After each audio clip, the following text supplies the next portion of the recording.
Hey friends, thanks for joining us. This is a conversation I've been looking forward to for a long time, and the topic, you know from the title, is how to use apologetics. Oh, there goes my light and my great introduction. How to use apologetics for evangelism and discipleship. How to use YouTube for evangelism and discipleship. I'm here with Mike Winger, and to be honest with you, I don't know anybody who's more qualified to talk about how to do evangelism and apologetics on YouTube. There's a few things in particular before we jump in that I really love about Mike. Number one, you're a team player, buddy. You are willing to give up some of your secrets in this interview to help out people, knowing that people could listen and in some sense be a competitor, for lack of a better term.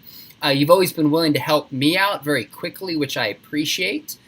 And you have consistent biblical content and a pastoral heart. So if you're on this live stream and you are not subscribed yet to Mike Winger, Bible Thinker, you need to hit subscribe and follow his ministry because he's really rocking it. Well, Mike, we're going to jump in and talk about your story.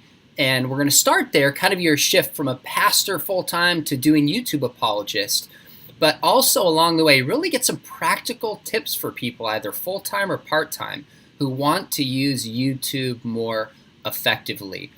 First, those of you joining us, make sure you hit the subscribe button because we have some other interviews coming up with people like William Dembski, giving us some reflection on the intelligent design movement, an Old Testament scholar talking about genocide and the Old Testament, and some pretty other exciting topics, so to speak. So, Mike, thanks so much for joining us. Let me ask you this first. Just tell us your story. You are a YouTube apologist now, full time, so to speak.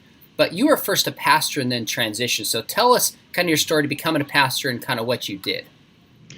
As far as becoming well, first, just thanks for having me on, Sean. And I'm totally happy to share these things. And if it will encourage believers to start ministries, and if their ministries, their YouTube stuff does better than mine, then that just means that it was good.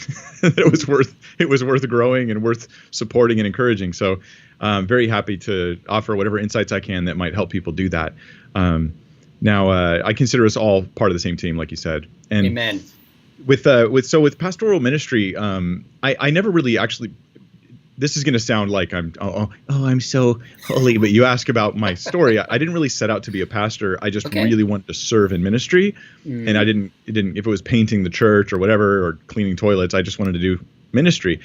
And you end up wearing more and more hats as people ask you, "Hey, you did this? Can you do that?" Sure. And it slowly became evident that some of my giftings were in teaching.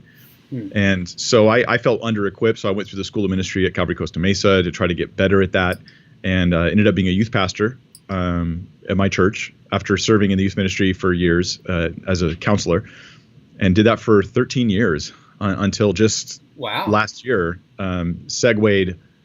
started the transition to come out of that to do really full-time online ministry. I teach one service a week at my church. Other than that, really all my time and energy is spent in doing the online ministry, which God has blessed. I mean, we're reaching hundreds of thousands of people every month. And it's amazing.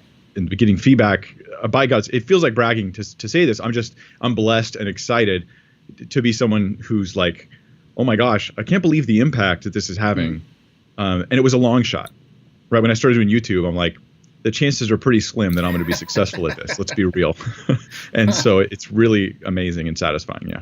Well, I know you're humble about this. I want to give you permission to just talk about the impact and how you're making a difference. So speak and share. You're not bragging by sharing the things God is using through you in any sense.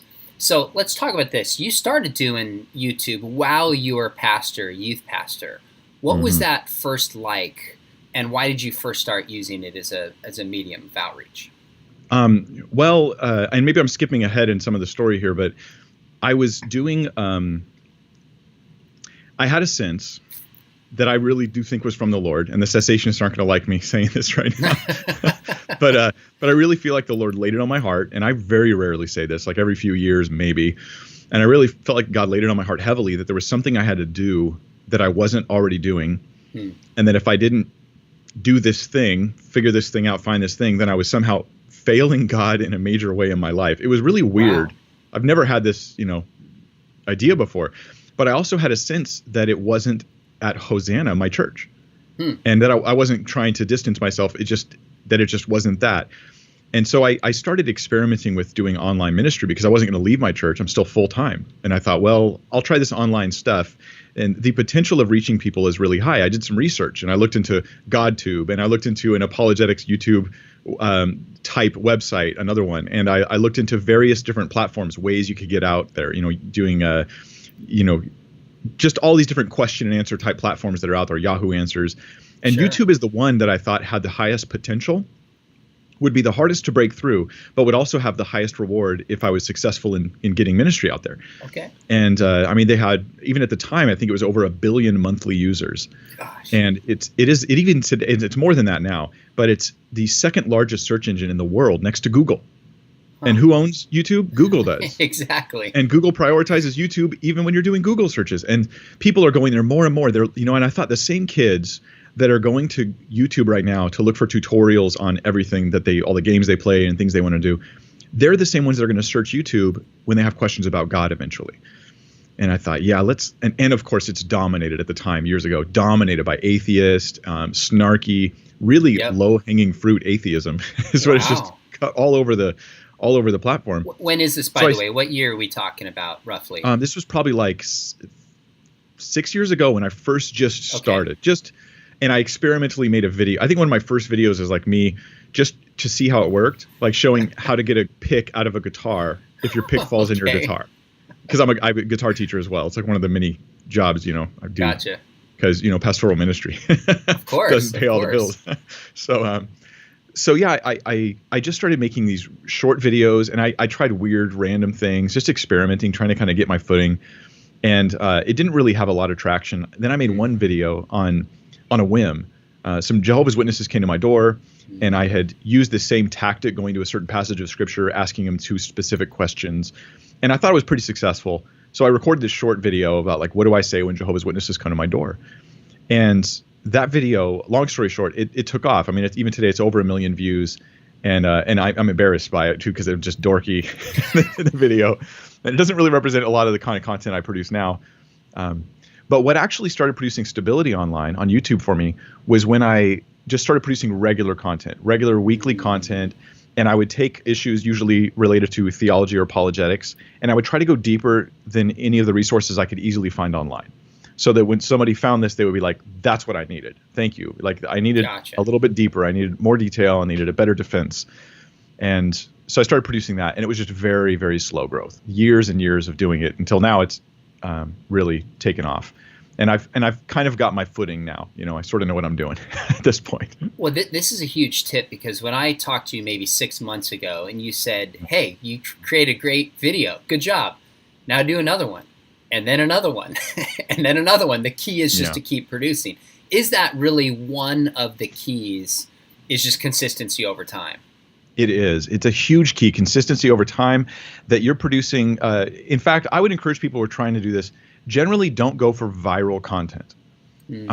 It's actually pretty unlikely that you'll get viral. And if you do, it's not super likely that you'll do it because you engineered it.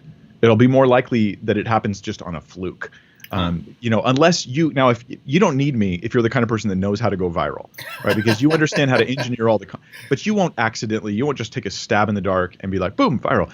Instead, what I'm going to recommend is the turtle path instead of the hare path, right? Okay. It's just slow and steady. You keep producing content, and the content really helps people. It's not something that you and your mom love. It's content that helps people, that really blesses them, ministers to them, gives them something that they need. Now, it may be entertainment related that draws them into the Christian worldview. It may be like deep apologetics stuff, answering questions that you wish there was a video on that, so you'll make one. Or it may be theology stuff. It might be evangelism and outreach. But it's going to be consistent content in the sense that you have the same kind of people will want to watch your videos over and over again. And so for me, my target audience would be people who want to go deep in their theology and their apologetics, but they have this real serious commitment to being biblical in it, because a lot of those who try to go deep, they veer off to the side. They leave aside just that biblical faithfulness and that sort of careful biblical thinking. And so my goal is to take people into deep theology, apologetics, and be biblically minded about everything. And that means being open to changing my mind as I'm studying scripture. And I have changed my mind on some issues in preparation for those things. So I might be rambling a bit here, but my point is to find a target audience and define that target audience. I actually have a document on my phone where I wrote out who my target audience is. I describe the guy. And it's effectively me like 15 years ago, right? And it's like, what do I wish I would have had? I wish, I wish it was this kind of content, this kind of thing. I like this. These are the things that I care about, the things I want to see, the things I'm looking for. And then I just make my channel so that it's like home for that guy. And then that creates the consistency that allows you to actually get a footing in a niche. You're not going to appeal to everybody. You're going to have like a niche, right? A group of people who will come alongside that content and say, thank you, that's what I need. And they'll be watching your videos regularly.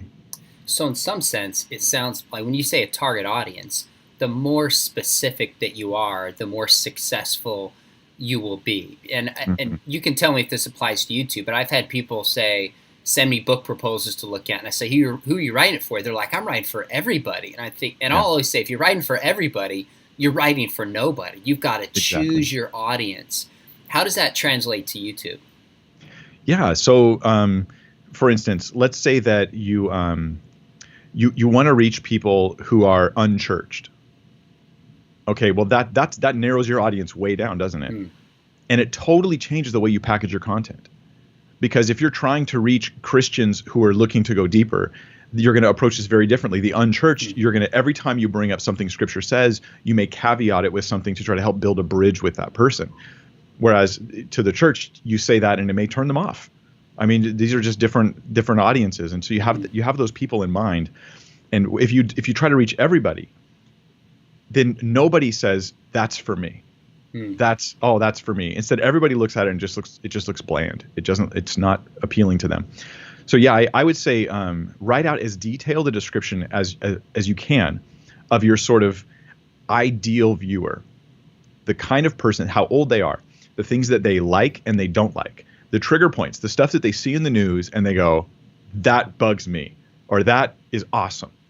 You want to know as much as you can about this person. Now, in reality, your content will appeal to a larger group. Sure. But because it's targeted to that specific audience, it's going to appeal in a huge way to a certain group of people who will become your base, and it'll be successful in that sense. So yeah, you can even start with a really small niche, and then you can expand it at a later date. So you may start and you're saying, I'm only going to do apologetic arguments for God's existence, and that's all I'm going to focus on, every little nitty gritty detail about them. And then as you expand, you start to say, okay, now I'm going to talk about, biblical apologetics, and we're going to focus on those types of things. And then you're kind of segueing your initial audience and broadening out to a larger audience. That works as well. Now, my method was a pretty broad audience, in all honesty. I mean, Christians that want to think biblically about things. That is a fairly broad audience. It's not as niche as some channels. Sure. And that's probably why my channel took a really long time to get a foothold. But then it has a larger overall reach. So the more niche your audience is, the quicker it is to get into that niche, but also the smaller your potential audience is. And then, that makes sense. So these are things to consider. Give me an example of maybe 2 or 3 other YouTube channels that come to mind, or maybe just one. Yeah. Of somebody who's doing this and has like a target audience that you think they've thought through. So yes, Braxton Hunter, he's on Trinity Radio with Jonathan Pritchett's with him as well. Great guys, and they have a great channel, and their niche is atheism. They're Christians, they're Christian seminary professors who are dealing with atheism. So they're doing debate reviews between Christians and atheists, and they review the debate. They talk about arguments for God. They deal with atheist videos. They'll play a video and they'll talk about it and dialogue about it. And they do it very much with a branch out. They're really not attacking atheism. They're evangelizing atheists, and that's their direction and that's their goal. And so as time goes by, they may well open and expand that. I was talking to Braxton earlier today about it. They may expand that and say, we want to appeal now to a broader niche. But that was something I'd suggested when he first started was, hey, have that small niche focus. I think that's a good thing. I don't know that it was solely my idea. He may have heard it from someone else as well, or his own plans, but I approved of it. Because it allows you to get that foothold in that particular community of people. So online, you can see this in things that aren't related to Christianity at all. So somebody, it's a cooking channel, right? But their cooking channel's too bland. There's too many cooking channels. So she's a cooking channel, but everything's Hello Kitty related, okay? And so she's the Hello Kitty cook, or I hope there isn't really a Hello Kitty cook out there. But you see how what you've done is you made a niche within a niche. And that's something that you can do, So, I'm going to do biblical teaching, but my whole channel is I'm only going to handle hard passages of scripture. Okay, well, that's a niche within a niche, isn't it? And that's an interesting niche that will appeal to a certain audience who's like, I'm sick of those commentaries, skipping over all the hard passages and not even commenting on the things that I have questions about. So your channel right now, who would you say your target audience would be? I'd say it's pretty similar to your initial audience, the way you described it. Christians who want to think more deeply about apologetics and evangelism. Yeah. That's the primary one. I get a number of skeptics, atheists, agnostics, Muslims, Mormons who will watch, but that's not who I target, so to speak. Yeah. It's more discipleship and then to equip people to do evangelism. So I think we have a similar focus there, generally speaking. Yeah, and I will say this, that if you're thinking, I'm going to make a channel and the focus of the channel is evangelism, then that's actually one of the hardest things to do. Because you will get Christians that regularly want to watch your content, and if you have them as your target audience, and then it will spill over into affecting non-Christians. But if you want your target audience to be primarily non-Christians, in my opinion, the best way to do that is to create positive conflict on your channel, where you're openly interacting with the atheists and with the non-believers, with their different worldviews, whether it's New Age or the Oprah Winfrey stuff or whatever, and it draws them in because their current thinking is being represented on your channel as well as the thinking that you're trying to give them. So, but if someone's like, well, I'm going to do all evangelism videos, or I'm just preaching the gospel, well, you've got to think, why would a non-believer subscribe to your channel? That's a great question. And so now it can be done, but it needs to be thoughtful. It needs to be done well. So like Living Waters, their channel's massive, right? And they have believers and non-believers. But one of the reasons for that is that it's Ray Comfort's there engaging with people on the street. And I know he's a controversial figure. It's not really my point. But he's engaging with the gospel with people on the street. And so even a non-believer's more inclined to look at that. Frank Turek's an example of this as well. His YouTube channel, which is doing very, very well, the best videos they've got as far as performance-wise is him on a stage and somebody in the audience asks him a question, and then he interacts with that. Now, if he was in front of a camera just reading the question and then answering it, it would be much less impactful. But because there's an actual person who's like, oh yeah, what about this? It just makes it more interesting to believers and non-believers alike. So I think that helps their reach. So you have to think, how am I appealing to that audience? How do you balance between what gets clicks and gets views, something that's provocative and in your face and catchy, you're going through like, whoa, that sounds so sensational, versus misleading people and almost having the gospel just compromised, because that doesn't, when it's all said and done, seem to be a biblical way of drawing people to the kingdom. How do you balance that in your mind and on your channel? Okay, so here's the rule with clickbait. There's nothing wrong with titles that are like, what? I've got to find out what this is about, or I've got to see this. There's nothing wrong with that title. What's wrong isn't the title, isn't how attractive or interesting the title is. What's wrong is when the person clicks on it and 10 seconds, 30 seconds later, they're disappointed. Because the thumbnail and the title create an expectation. And if your video doesn't very quickly, I mean in the first minute, even less, in the first 15 seconds, if your video doesn't start to pay off on that expectation, then it feels like clickbait. And so, I do think, though, that we sometimes we see some of these videos that are getting lots of views, and here we are trying to appeal to people, and we can lean too much on the side of the carnal, provocative nature of things, and that will affect your content and your channel. Some people are able to get away with it somewhat, Sure. David Wood gets away with it all the time. Yes, he does. He's like a professional at clickbait, and in the good sense, really, because you are like, what? And you click it. But he also has a demeanor that many of us wouldn't feel comfortable doing on our own. I wouldn't feel comfortable. It's not me, and so I'm not going to do that. But I'm glad he's there, and I'm glad he's so successful with his content. So I'm grateful for that. I direct people to his channel. But yeah, so there's that balance. The big thing to watch out for on YouTube is if they don't feel like they got what they came for, Gotcha. that will seriously hurt your channel. Meaning that even though your thumbnail and title are great, your 10 seconds in the beginning of that video didn't give them the payoff, and it actually hurts you, because YouTube will very quickly recognize that even though there's a high click-through rate, is what the percentage of people who click it when they see it, it's a very short audience retention, and they will bury that video in search results very quickly. So yeah, it's got to be this perfect combination of when you put your videos up, that the thumbnail, I think of it this way, think of it as a process. First thing I see is the thumbnail. I want to get your attention with that thumbnail. Getting attention doesn't mean having scantily clad women in the thumbnail, right? Sure. It just means I'm getting the attention of not just everybody, but of the specific viewer I'm looking for. So I have a recent video I've done on marriage and divorce. I spent hundreds of hours researching marriage and divorce and remarriage in the Bible. And the thumbnail, it just says over 200 hours of research. Because I thought that was interesting. I thought, what did he do 200 hours of research on? Right. So then the title says something like, divorce and remarriage in the Bible, or everything the Bible says about divorce and remarriage, something like that. And so I thought the combination of the thumb, notice I'm not just repeating the thumb and title. You don't just want to, this is what we all do at first, right? We just, whatever's in the title, you put it on the thumb. But that's no good. I already read that when I saw the thumb. Put something else in the title.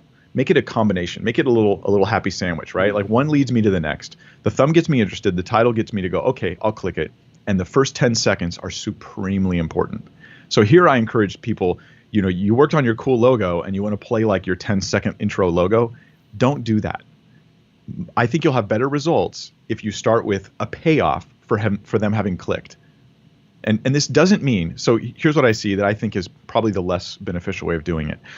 So it'll say, let's say, why does God allow evil? It says in the thumbnail. And then the title says, why does God allow evil? And then you click it, and the guy says, a lot of times we're wondering about the problem of evil in the world. I mean, why does God allow evil? You're like, where's the payoff in that? Like, you just told me the same thing like 3 times. Gotcha. And so instead, meet them where they're at. They've already seen your thumb. They've already read your title. What's the next thing you're going to say? So I say, play off that. And I like to give them, in the very beginning of the video, something beneficial, something good to go. I'm not trying to tease them out to watch the whole thing. It's rude. It's rude, right? I think people feel that it's rude, especially when there's a host of videos right along the sidebar that they could click on instead of yours. And so I like to start the video off with immediate payoff. Now, if you have a bumper or an intro that you want to play, how about you play it after you do your little payoff moment? Gotcha. Right. So yeah, you're going to get six reasons why the problem of evil should not keep you from loving and trusting God right now. And then you play your little intro thing if that's important to you. I've actually used to have one, and I just got rid of it because I realized it was something I think I liked more than it was actually important. Wow. So I quit using it. Yeah. So talk to me more about what that payoff is, that people are hooked right away. So what is that? What are you looking to give somebody right away that convinces them to watch the whole video but still gets a quality payoff? Yeah. So for me, a lot of times I do, and maybe this is kind of generic, but I'll do like an overview in the very first few seconds. Here's what you're going to get in this video. 1, 2, 3. And I'll do it even when it's a verse by verse Bible study. I'm not doing it. See the audience at church, they're stuck in their seats. They're not going to go. Right. The audience online is looking at a list of other interesting things to click on. And they're just, at any moment they're going to turn off. So I like to start off with immediately, here's what I'm going to give you today. And here's the leading topic, and I'm going to give you the answers to it. I just get right into the content as quickly as possible. But also, I know I appreciate that. So I actually heard, I'm sure you're familiar with Dennis Prager, right? Yeah. Dennis Prager, he was talking about his radio program and how he's actually really impatient. And he says he thinks his impatience when he's listening to other radio programs has made him a better radio host. Because when he's hearing these other programs, he very quickly is like, come on, get on with it. Or this isn't this isn't interesting. It's not important. Or you've already beat that to death. Move on. And so he takes that sort of impatience into his own radio hosting, and he listens to his internal sense of, okay, this is I'm moving on. And I think that it's healthy for us to have that same kind of healthy critical attitude towards our own content, where you go, no, I know my target audience, and they're not interested in me going on about this, or they're not interested in this long drawn out thing. Like, let's just get right to the meat of what it is we're talking about. So there's a variety of ways of applying this, because maybe they're watching because they just love you. You're just such a great personality, and they don't care what you talk about. You're just fun, but most of us aren't like that. So right. So it's good if we get right to the point. Yeah, Ben Shapiro is another good example of that. Click on any one of his videos, and I'm not trying to make political points here. Click on his videos and look at how quickly you get a payoff for having clicked that thing. Yeah. He starts his podcast that way too, where he says, here's what we're going to talk about, here's what's going on, does a little commercial, and then jumps into the content. So I think that's what I mean by payoff. Separate, but on our podcast, I notice a lot of podcasts, there's bantering, people are spending time, they finally get to the content. I click away. So on ours, we just introduce the person, jump right in, and get maximum content in 25 to 30 minutes. Yeah. Because that's the audience we're aiming for. It sounds like that's a similar approach given your audience. You know what they want and want to give them substance right away. Is that essentially what? Okay. I feel like I'm always in a hurry. Okay. And I probably look like I am too, but it's because I am. You know, even though my videos are long, I don't think I have a wasted minute in them. I hope. Everything should be valuable, worthwhile. It's what you came for, and it's just jam packed. And you could watch it 2 or 3 times because it's going to be really thick, you know, with content. Yet you do have your cat sneaking by sometimes, which is a way of just, you know, Dennis Prager has his dog. Yeah. So is that a way of humanizing yourself, breaking up the pace? Like because you could lock the door. Clearly there's some strategy in having your cat roll through. Well, you obviously don't have a cat. I do not have a cat. Because you can't lock the door. Because they'll just claw at that door. Cats hate closed doors. But no, actually I've found benefit in that, because I will sense, okay, boy, I've given them a lot to think about. Let me decompress them for a minute, and that's when I'm like, all right, let's go to the cat cam. And I'm actually, in my mind, I'm doing that strategically to give people a moment to just decompress, or to laugh at a joke, or something else. And I just go by my gut on that. I hope I'm making good decisions. And ironically, I guess it does humanize me more. And there's a whole group of people that always want, like, where's the cat? Like, I wouldn't be surprised if they're in the chat right now asking to see the cat, which I can't do because we're on Skype. Fair enough. I do the same thing with public speaking, by the way. And these stats are probably a little bit old before Gen Z. Every 3 to 4 minutes, little joke, funny comment, emotional relief helps people stay with you. Sounds like you're saying there's a similar kind of medium within YouTube that just keeps content going, but allows people, like a movie. It's just, if it's intense nonstop, it almost wears you out. If you have a little joke and move on, you can just emotionally stay more engaged up and down. Is that how you think about? I think, and I sort of developed the little dumb joke routine. I just do it subconsciously now, probably from years and years and years of youth ministry, right? Because you're trying to keep their attention and yet teach them some pretty heavy stuff a lot of the time. So I make dumb little side jokes constantly, and either you cringe. Actually, here's my theory. I'm not even kidding. This is my real theory on this. Okay. Is that when people first click the videos, they often think his jokes are so dumb, but after a few months or whatever, and you're listening to my content, your sense of humor changes and you start thinking I'm funny. I'm still holding out on my kids to change that on me with my dumb jokes. But that won't happen until they start telling those jokes to their kids. That's exactly right. So you're obviously so strategic about almost everything, from humor to the lighting to the camera. There's a lot. You didn't just flip this thing on. You have put time and preparation and work and are constantly rethinking this and looking at analytics. What is you're not coasting. What does it look like for you? How much time you spent doing content, how much time you spent actually online, and how much time looking at analytics, say, in a given week or so? I've never measured it, but it's a lot. I mean, every day I'm looking at the analytics. I'm looking to see what videos are doing well. I'm looking at various specific things. Like, say I have a video, I wait 4 or 5 days for all the data to accumulate, and then I look and I want to see click-through rate. What percentage of people are clicking on the title and thumb? Maybe I want to change the title and thumb because it's only getting like a 2% click-through, and I'd rather have it higher. 3 to 5% would be much better, right? And that click-through rate could, if you go from 2 to a 4% click-through rate, you've doubled your views. Wow. Like that. So that's just by tweaking the title and thumb. Yeah. In other cases, I want to know how that topic is performing as well. Now, I don't actually make content. I should say this. based Okay. on how well I think it will perform. Okay. I make content based on how important I think it is, Okay. and then I try to make that content perform as good as possible. So I'm like I said, I'm not even trying to go viral. I'm just like, I think this is really valuable. It needs to be done.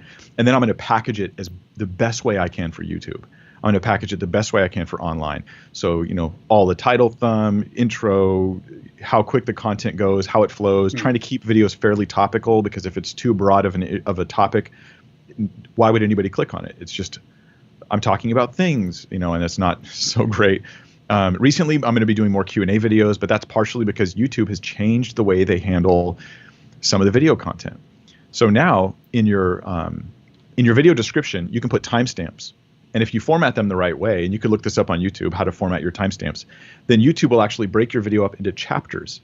And you can see those chapters when you click the video you see these little breaks in the time bar, and you hover your mouse over it, and then they have titles. So you can break it into chapters with titles. Those chapters and titles are also searchable on Google. And so you'll search, and the preview of a video not even on YouTube, on Google, will show, these 8 chapters of a video. So I'm doing Q&A now, and afterwards we format it correctly, and it makes my answers more findable individually, so that a random video can have a more specific reach. So we're going to be doing more of that. Yeah. That's really interesting. So you are daily looking at analytics. You are daily looking at titles, rethinking all of this. Even when I was still full-time at the church, I was spending at least 25 hours a week on just YouTube stuff. Wow. I was overworked, and it was not healthy for me for a long time. I was way over, at least 25 a week on just YouTube stuff, usually a lot more. And that was when I was doing I was probably doing 20 plus hours a week when I was doing 1 video a week. And most of that time was research. I study a lot before each video. And then I started doing 2 a week, and that was when it was like 40 hours plus. And now I don't clock my hours, but if I work only 40 hours in a week, that's a pretty amazing week. So it is very time consuming. And I know that can be a turnoff, but it doesn't have to start at that level, right? Gotcha. You can just experiment, you can try things. You're doing a lot of content because Sean, you've got all this, basically you have a lot of things ready to go.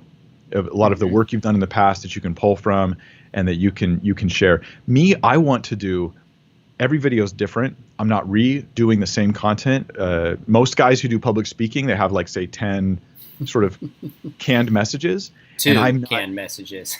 Or 2. I'm just kidding. And I'm not even remotely interested in that. Like, that to me I don't want that at all. I want to research a new topic, give a teaching that I think is really thorough. I'm fully invested. My mind is there. I'm familiar with all the content, and I share it, and then I start over on something else. So in other words, I've picked a path that requires a massive amount of work all the time. But it sounds like that energizes you. So what works on YouTube is you love crunching the numbers. You love thinking of a creative image. You like this kind of research. So it fits for you. If people are going to be successful on YouTube full-time like you are, I do it part-time and miss the other things, isn't the first key to just say, how much time do I have? What am I good at? How can I make a positive, and by I mean, what am I good at? I can't even make images. I have no artistic skills, so I get somebody else to help me with it. Like, isn't that the first step for somebody who wants to use YouTube, is just figuring out some of those questions? Yeah. In fact, the what am I good at question is massive. If you're watching this and you're thinking about doing YouTube stuff, chances are you're probably working off of copying other people's content. So somebody else is like it's like a cookie cutter, right? And you find a channel you like and you go, okay, that's the cookie cutter. I'm going to try and make my channel like that. That's not bad, right? That's actually good. Like you're getting a head start, but stop and look at how you're different than that person and ask yourself what you're good at. Here's the thing I came to a long time ago. I said, you know what? Making these short videos, trying to compete for like top search results on short, like punchy videos, I'm just not especially good at that, even though I keep trying. You know what I'm good at? Long, thoughtful Bible studies and theological or apologetic, just doing research and then giving it all out in a way that is high. It's high level, hopefully high level thinking, but brought into a place where anyone can digest it. So I'm really hopefully elevating the audience a lot. I'm good at that. So guess what I'm going to do? I'm going to do that. And my videos are going to be long, and everyone tells me, Mike, it's got to be short videos. Well, if you look at my channel, my short videos generally speaking, perform worse than my long videos. Wow. And that's kind of a myth about YouTube. It used to be that short videos you needed to be short to do well, but then YouTube started prioritizing watch time and not clicks. That makes sense. And so their minutes watched is what they're interested in. And so that changed everything. And it was around the same time that my channel started growing. And so I benefited greatly from how the algorithms were being changed. And so, yeah, I think, yeah, long content's fine. It doesn't matter how long your content is. It matters how long they watch it. So if it's 5 minutes and they only watch 30 seconds, who cares? If it's an hour and they watch half an hour of it, it was better you did the hour-long video. Yeah. So it sounds like, I remember when Bobby Conway, our friend, the 1 Minute Apologist, started, it was like, we got to get 1 or 2 minute quick answers, load them on YouTube. Mm-hmm. And there's still a place for that. But a lot of people go to TikTok, they go to Twitter, go to Facebook for short videos. Are more and more people going to YouTube for longer videos, and YouTube favors that? Does that tend to be the case that you know of, or not necessarily? Well, I think if you have short videos, what YouTube is going to be interested in is not just the retention on that short video, but they're going to also be interested in the view session. And so if they click on one of your short videos and they like it so much they watch like 15 more of your short videos, then your channel is going to get a lot of promotion. Gotcha. But if they click on the short video and they don't go, I'm hooked on the kind of thing this guy's doing, or this girl's doing, if they don't do that and they don't go to watch more of your content, then it's going to be harder. I think that the competition for short videos is a little bit harder, a little bit more difficult. Plus, it's hard in 30 seconds to do something that people find truly beneficial to them. Entertainment is a little different. A 30-second entertaining clip, that is a different story. I think that, but here most of us are going to be in the educational category. But hey, some of you out there, you actually are. So John McCrae from What Do You Meme, his leans towards entertainment and education. It's kind of a mix of the both, and he has short videos that tend to do very well. Where he takes a particular topic, something in the news or whatever, and he's still learning how to do what he's doing and figuring it all out. Sure. But there's an example of somebody who has a different style. I can't do that because that's just not me, and I need to deal with the gifts that I have. And that's the biggest thing, is maximize your gifts. If you're good at something, do that. Don't just try to imitate what someone else has done. Yeah. See, one thing I've been trying to think of is how do we more effectively use YouTube? People might not have 25, 40 hours like you do, might not have some of the resources that I have.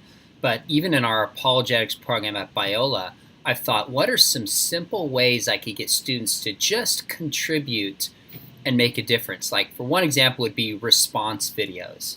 I think there's some value in people doing response videos.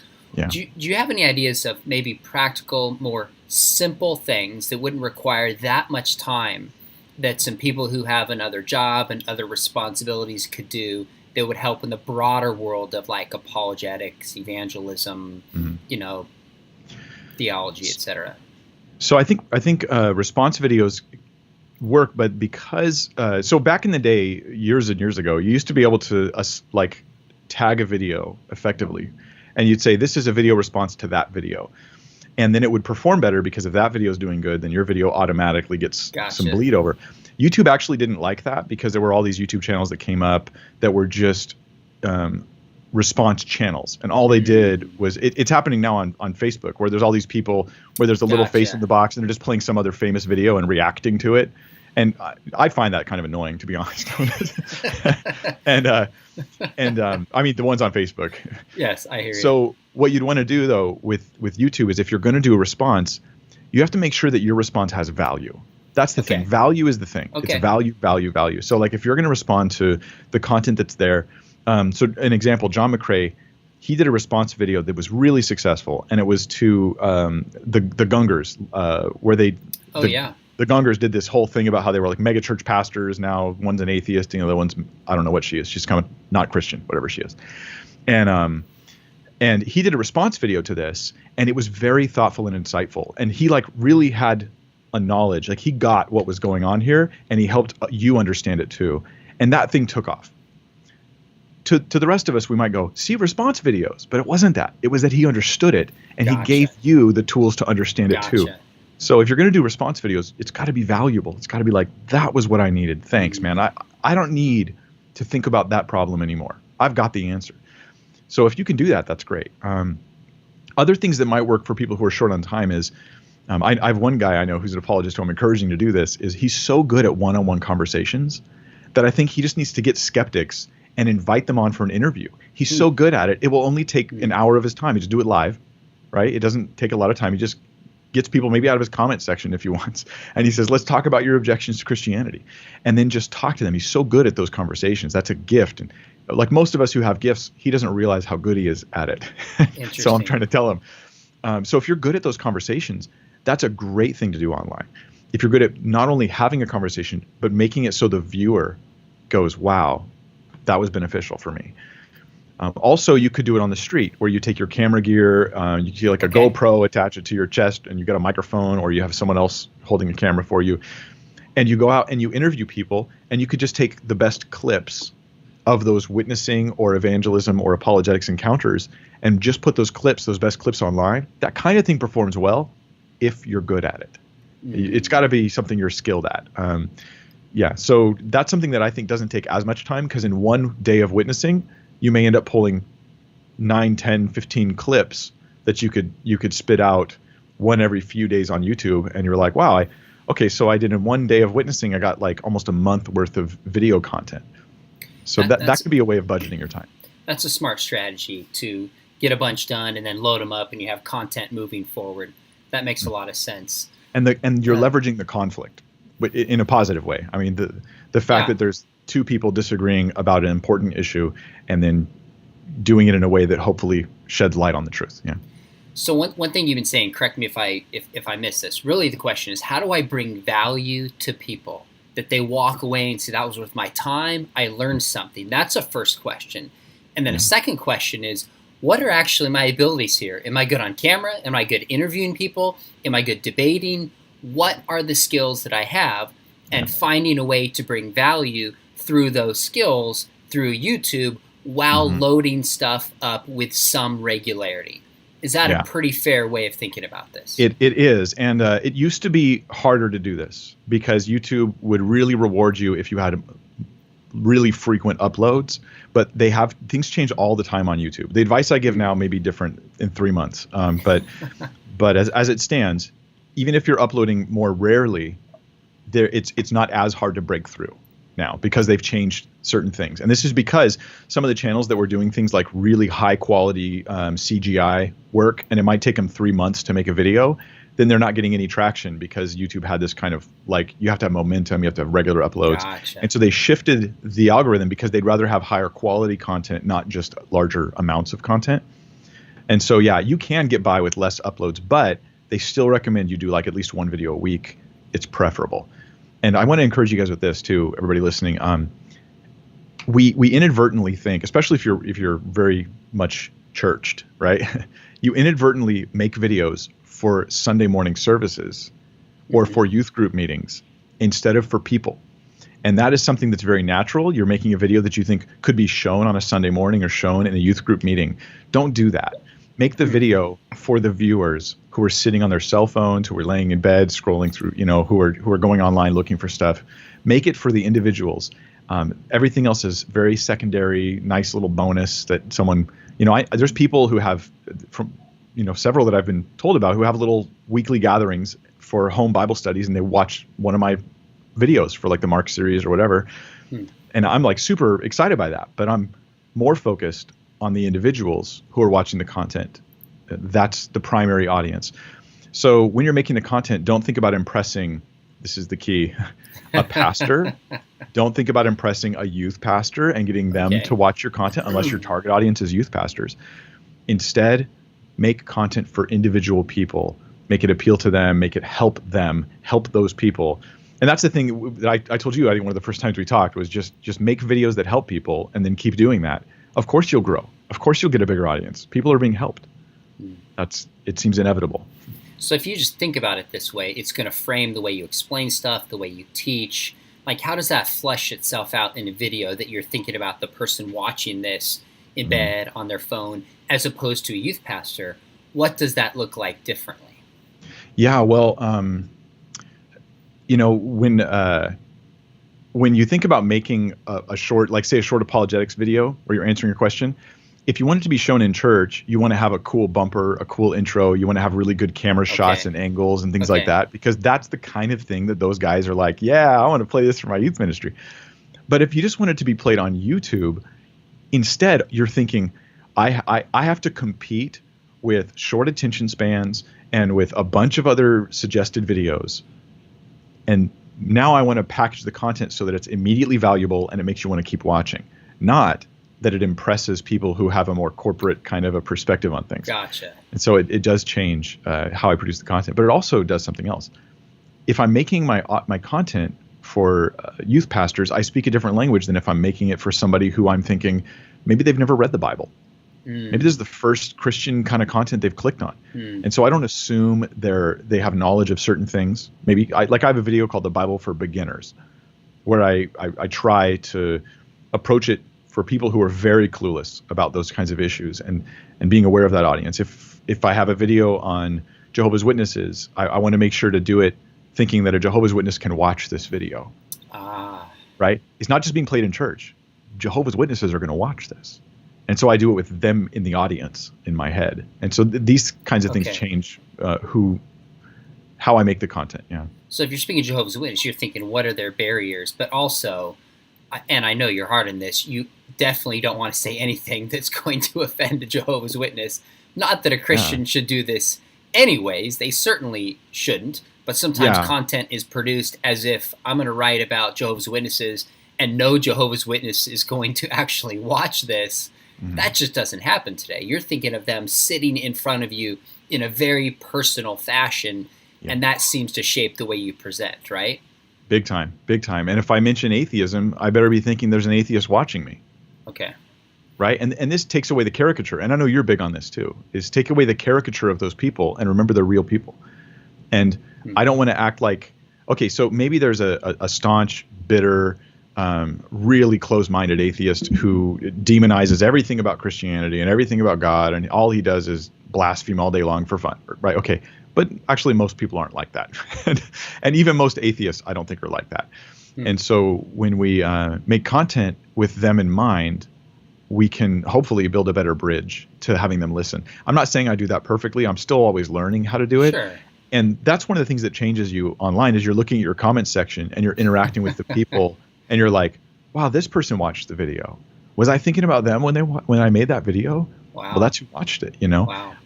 And so I did have a comment from a Jehovah's Witness person not too long ago.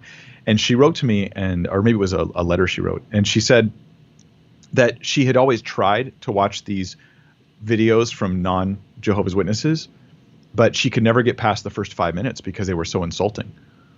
At least that was her perception. And she said mine was the first video she was ever able to watch, my video on Jehovah's Witnesses, beliefs, practices, and errors is what it's called. It was the first one she was able to watch, and she watched it, and it was part of that whole process of leading her out of the cult and to Jesus Christ. So I'm like, boy, I'm so glad I did it with that in mind. Now, if I had done it 5 years prior, I probably would have been much less sensitive and much less thoughtful. But seeing my content out there, seeing the people commenting, it's always refining my awareness of my audience, and that's a good thing.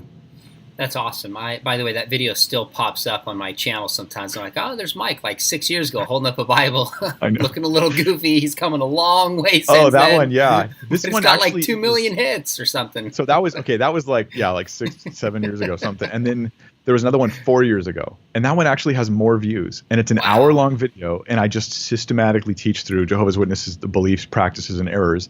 So I first start with just an analysis of what they believe, what the practices are, and then I talk about problems with it, you know. And that video is the one that actually is now my highest performing video, and I'm so stoked. I'm like an hour-long lecture. That's great. It's a 1.1 million views.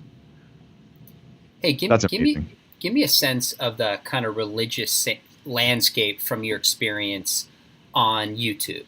Are there a lot of Christian apologists? Are there more Muslims? Is it growing? Is it changing? And I ask because another YouTube friend of mine, maybe 4 or 5 years ago, he said it was just dominated by atheists, and more Christians are coming on and engaged in the conversation that were not in the past. Do you see that kind of change taking place? Oh, totally, totally. There's so many more Christians that are on there getting content out there and having an impact and having actual traction. And of course, you have a variety of approval of the things that you see, but there's more and more that are out there that are doing very well. And I mean, just the fact that my channel, I've got like 146,000 subscribers, that just blows my mind. I mean, amazing. I'm one guy. It's literally just me, right? Like just hired an assistant who's helping with all the emails that are coming in, and the messages, and dealing with some of those things. But this is, I can't believe a ministry this small is having to reach this big. But that potential is there. It just took 7 years to get there. But yeah. So yeah. However, I'll also say this: the prevalence of false Christianity is also growing on YouTube. Interesting. The religious niche on YouTube is growing massively and very quickly. And so we need more and more good people who will talk about essentials and non-essentials as well, because everybody is looking for their audience and they're finding it. And so, yeah, the prevalence of atheism is shrinking online, I think, although it's still very, sure. I mean, compared to what it was, I should say the ratio of atheism compared to other things is less. There are still some that are growing very much, but a lot of the guys that were big are kind of getting outdated, like Richard Dawkins and, just some of the the four horsemen of the apocalypse, they call them. The new atheists, so to speak. Yeah. Now there's other channels that are out there, and they're also growing very quickly, some of them. So the need is there for both, but the religious niche has grown quite a bit. But the variety that's there includes solid Christianity, compromised Christianity, and false Christianity. It's all there. How do you fund your ministry if it's just you and an assistant? I mean, you can't have enough ads on there. What does that look like?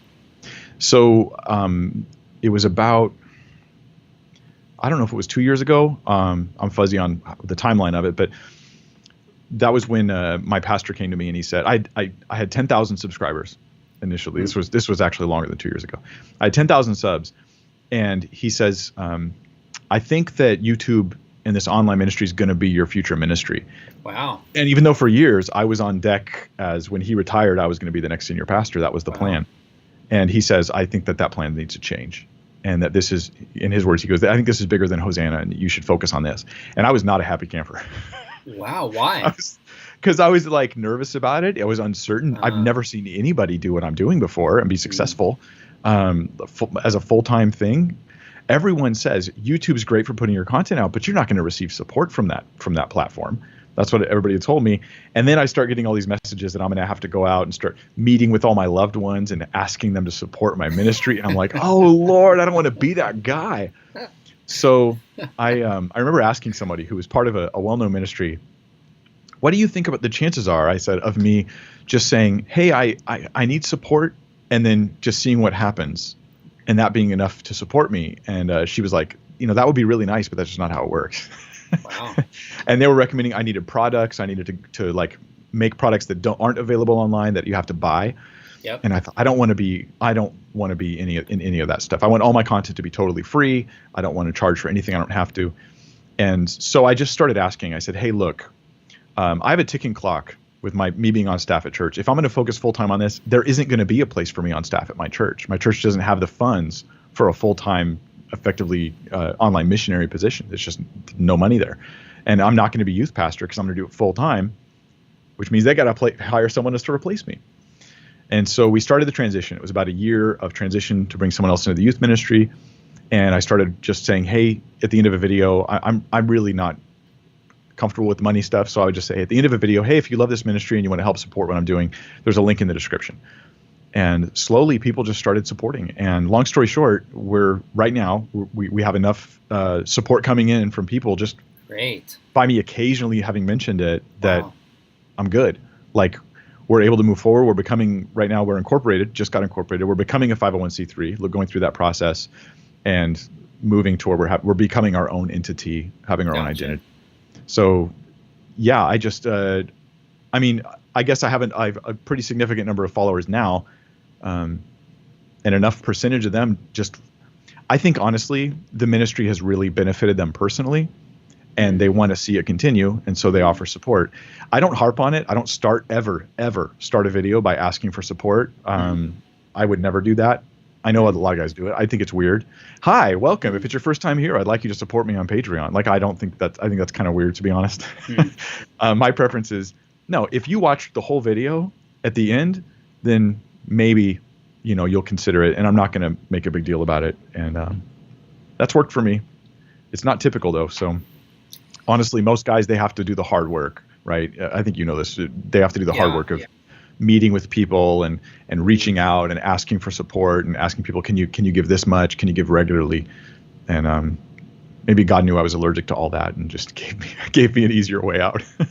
Hey, here's a great question I was going to ask you as well. It says, does YouTube ever demonetize or limit your videos based on sensitive information?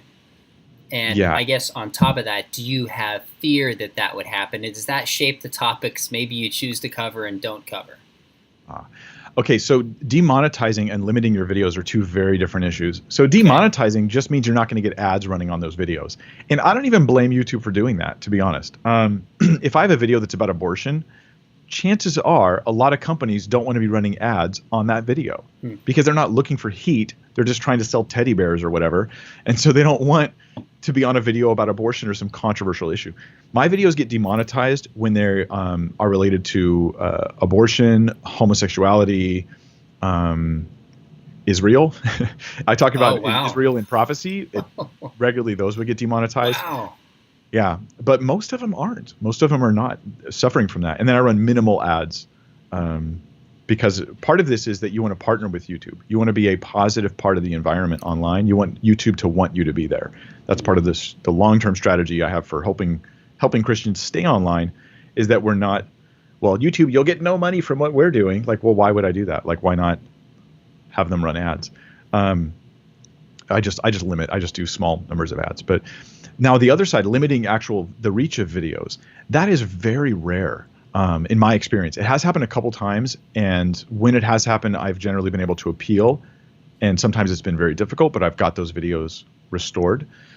On the other hand, other channels find themselves, like David Wood's channel is more regularly getting restricted, and very often it seems like totally unjustified, like clearly unjustified. Whereas I know he's provocative, but still, the reasons, because they have policies and the reasons they apply to some of his content, you're like, what's going on here? It's more like someone's mad at you.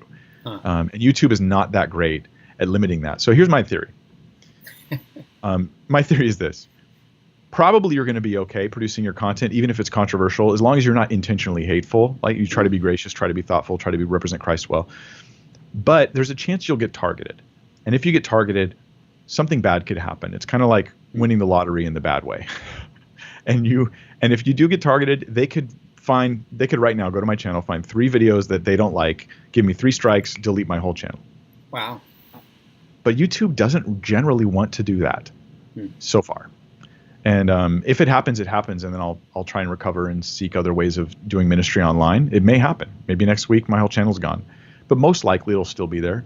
And I'll keep pushing forward because it's reaching hundreds of thousands of people every month. So every month I'm there, it was worth all the years to get to that point, So when you say partner with YouTube, you just say the demeanor and the approach and the quality of what you bring, even though people think you're wrong, it's not hateful, you're not targeting people, it's just respectful if anybody took the time to listen to it. Is that what you mean by partnering with YouTube? Yeah, I think so. But also letting them put ads on it, because YouTube is a for-profit business. It benefits them a lot that the Christian niche, which is a very large group of people, is on YouTube looking for Bible studies, looking for apologetics, engaging. That benefits them financially quite a bit. And if I'm part of that, if I'm partnering with them by saying, I'm making the kind of content that reaches people who are using your platform, that in fact creates a niche that is using your platform, you're getting money from that. It doesn't cost the viewers money because it's just ads. In that sense, we're a positive part of the environment, right, on YouTube. And when we have a positive demeanor, it goes a long way towards helping keep the door open, even though we're talking about some controversial issues. Yeah, at least that's my current thinking. So far, it's been working. No, I think it's working great. Look, I just have one last question for you. How do you decide what content you did this whole series on divorce and marriage, and you seem to get 4 or 5 plus videos out of it. What's that process for you like, deciding, number one, what you cover, and then once you cover a topic, how you decide you're going to release that content? So I guess there's like 100 things that go into that. But Okay. when I decide to do a topic, it's always because the primary reason is going to be because it just needs it. There's a need. So the divorce and remarriage thing is the thing I had received more questions about. Probably Gotcha. one of my top requested things. Please do a teaching on this topic. Wow. And I did all the research because for years I was just unsure of what my answers were. You know, when people would bring a weird situation to you and they're like, am I justified in getting a divorce? Or my husband left me 5 years ago. He's Wow. remarried to someone else. Am I allowed to get remarried now? And I'm like, I don't know. I'm so sorry. I'm a lousy pastor in this area. I don't know the right answers. So I did all the homework to try to be able to say, can I answer these questions? And I did a crazy 3-hour long teaching on the topic. Wow. because it was long story short, that was what I decided was the best way to get people what they needed. I realized that as soon as people answer these questions, they realize how complicated it is and how many debates there are. So I did this massive teaching. Of course, there's timestamps so people can click to exactly the section they need. Yeah. We have that. So I usually do it based on need, but also based on ability. Maybe there's a need, but I don't know. Like people are like, Mike, do some Islam videos. And I'm like, well, I don't really know that much about Islam. So, and I haven't prioritized studying it. And there's other great channels like David Wood's channel, Acts 17 Apologetics, where they're dealing with those things in tons of detail. And so I'm going, but I don't know a single teaching online that I think is the great teaching on marriage and divorce. So I'll do that one. Gotcha. I know there's lots of apologetics videos, and maybe they cover lots of prophecies about Jesus, but do they go into a lot of detail and answer the objections coming from modern day Jews on those passages? Okay, not really so much, so I'll do that video. So yeah, I tend to do it just based on need and ability. And when the needs that I perceive match my abilities, then I make that video. And then you go for it. One more question, if you can humor me. What are there any ways that people that would say, you know what, I'm not an apologist. I'm not great on camera. I don't know how to use the tech or whatever. They don't want to start a channel. Are there ways that people could help, say, your ministry or other people who are doing YouTube to be effective? And I'll give you an example. I have a friend of mine, Steve, who came to me recently, and he said, hey, what do you want to be more effective at? I said, I just need someone to help my social media, to take my content and get it out there. And he goes, hey, I want to support you. And he started supporting and partnering with me. And he brought resources that I don't have. And together we're able to have a bigger impact. So I know one answer to this I'll say for you is, hey, if you're watching this, you can support Mike. Seriously, think about it. God's blessing him, taking care of him.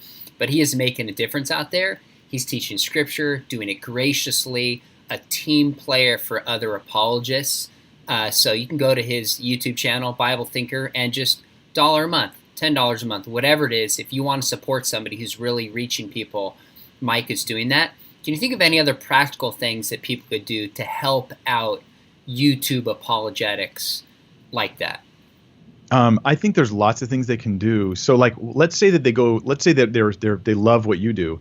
And so they can go back into your old videos and maybe they can just do editing. So they go to old videos but they're good at editing. They can clip things together. They can bring in other B-roll footage or whatever, and sound effects, whatever. And they can take some of your old content and create new videos that are short and pithy, that kind of thing. Or maybe they can, one of the people who's helping me out, actually, Sarah Zimmerman, who's now the first employee for Bible Thinker, she actually was helping answer emails, right? Where people were asking, does Mike ever teach on this? Gotcha. And she went back to the old Q&A videos and she would find where I answered that question on tons of different videos and made a big catalog. Now, God willing, in the future, we can take that catalog and put it onto a website so people can quickly find the answers to the questions that they're asking. Gotcha. Another guy is a website designer who's trying to help me build a new website. And I'm actually going to talk to him this week, and hopefully we can see that move forward. Cool. So there's tons of needs that people have, and maybe it's like, giving you better lighting, and they can go figure out what kind of lighting you need. Exactly. And maybe buy it for you, or at least give you the direction you need on setting it up and walk you through it. Yeah. Maybe the camera equipment and getting that stuff worked out. There's all kinds of needs that are there, and if you're willing to simply say, it's not about me. I don't need credit. I don't need attention. I just want to see this ministry have a bigger impact. Then that's a pretty big deal. I have a volunteer who would take my videos, and hasn't happened recently, but take my videos from YouTube and would convert them into Facebook videos so that they could be standalone Facebook videos. And every platform would rather you make native content than share links. Sure. So then that would reach a whole new audience with that stuff. I have another volunteer who takes the content that's online and he turns it into the podcast and uploads it to the podcast. So he just pulls the audio out. And these are all things that I just don't have time. I used to try to do everything, but I can't. So there's tons of ways, and there's things where you guys have an idea. Like you're looking at someone's ministry, my ministry, Sean's ministry, and you're like, man, you know what you guys need? Well, maybe you could do it. Maybe you could do the thing that we need. You see a flaw or a problem, maybe you could help increase the quality of the content that's coming out, or the usability of the content, or the number of platforms that content can go on. I would love for someone to go through all my old videos. I've never asked for this, and just pull out great pithy statements that I could then put into a big document and slowly toss them all up on Twitter or whatever social media, because that could also increase the reach of the ministry. Yep. And I don't have the time to do that. And I don't always know what I say that just really grabs people. But maybe somebody else does, you know? So those are just some ideas. Bottom line, anybody who's watching this and has a certain skill, whatever it is, contact David Wood, contact Caption Christianity, Mike, myself, and say, hey, I'd love to help here.